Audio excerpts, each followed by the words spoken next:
Hello people, Zach here again today, and this video is going to be a little bit of a fun one. It's going to be my opinions on unidentified aerial phenomena, more specifically unidentified flying objects.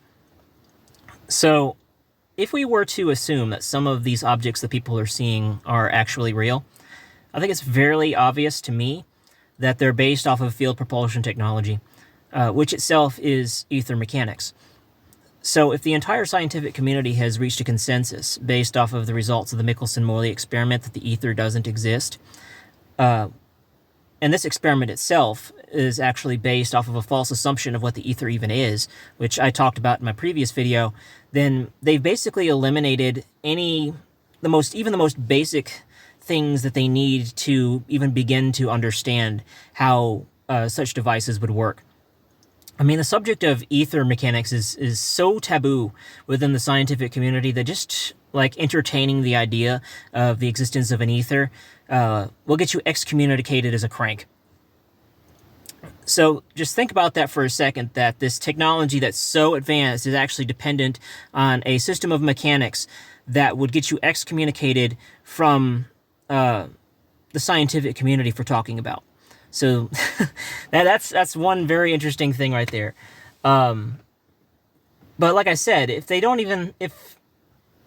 think that the ether is real, then they don't even have the most fundamental basic ideas necessary to make the idea work even happen. The closest that they can possibly get would be to consider, like, bending space around a craft, which itself, like, requires an insane amount of energy, or like negative energy, or there's a whole bunch of different things I've seen, but it's so far into, like, this realm of science fiction that it's just ridiculous to even entertain, because I mean, you can't even bend nothingness to begin with. So next would come up the question is, like, well, if these things are actually real, are they being covered up? And some people say yes, some people say no. I think it's fairly obvious that there is some bit of cover up happening here, and a lot of people are sort of onto that, but the question then is, like, well, why are they trying to cover it up? And so people have different explanations. Some will say, well, it's because they don't want the people to know that the aliens are here, because they might be scared and they can't handle it, or because it's actually secretly our tech and there's no aliens. But my opinion on this is, first of all, the reason why you wouldn't want it to be exposed isn't because you're concerned about what the public might think, because Bob the Builder is not going to be making a UFO in his garage. What it's more about is what the scientific community, or like what academia, thinks about it. Because you don't want every single scientist in the entire country trying to work on how to reverse engineer this stuff if you yourself are trying to reverse it clandestinely for, like, military purposes. That would be really silly. Loose lips sink ships. So, I mean, worst case scenario, if Bob the Builder were to actually figure out how to make field propulsion technology in his garage, you can just disappear him. And it would be such a bizarre event that any person who talked about it would be instantly considered to be a conspiracy theorist. Like, you wouldn't even have to try that hard to cover it up. It would be so easy. And so then the thing comes in, it's like, well, all of it's just fake. And some people say, well, all of it's just fake. Everything you've seen is fake. I think a very good deal of it is fake. I think it's fairly obvious that a good deal of it is fake. People are attention seekers. They fake things all the time. Like, you see people fake trick shots all the time, but that doesn't mean that every single trick shot that's ever been done is faked.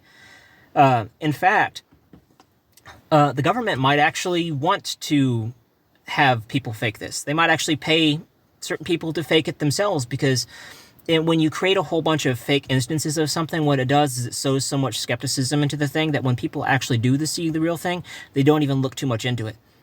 They're so laser focused on trying to disprove what they're looking at that they see false positives. And if anything does actually gain too much attention, I mean, they have botnets. They could just, like, sink a whole bunch of bots on the topic to spread information about it, pretending to have disproven something. It's not hard to do.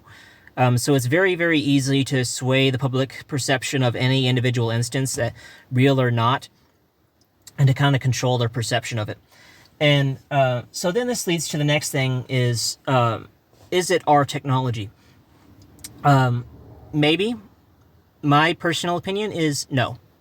And the reason why is that I think that if it actually was our technology and we had reverse engineered these things and understood how they worked, you would see a lot more of them in foreign operations. Like, we would be flying these things over the tops of embassies in capitals all across the world, just like creating havoc wherever we needed it. So the very fact that we're not doing that tells me that we don't actually have any of these crafts functioning. We probably have recovered the crafts themselves, but we haven't reverse engineered how they work. And so then the question is, well, if we have these crafts and we're still trying to reverse engineer them, one of the things that we could be doing is basically bluffing. Because if we sow uncertainty as to whether or not it's actually ours and we make our enemies think that we have this technology, when we still haven't actually figured it out, like we're still just trying to reverse engineer it, that benefits us. Because you're not going to poke a bear not knowing how ferocious the bear is.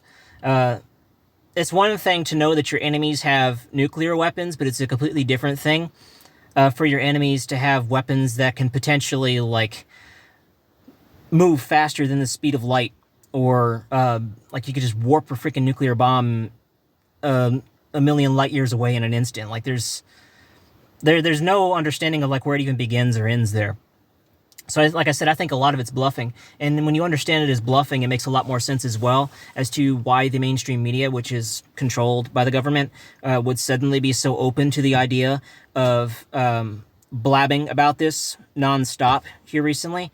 It's because the world hegemonic power, the United States, is being challenged by the BRICS nations, which is like Russia and China and stuff. And so, like, by bringing this up, we're kind of making them question as to whether or not our technology is greater than it is, which makes them less likely to initiate an attack on us. So, I mean, it has nothing to do with the public perception and everything to do with our enemy's perception of us. That's just my particular opinion on the subject. But yeah, if you like this video, leave a like, put a comment down below. Appreciate it. Thanks for watching.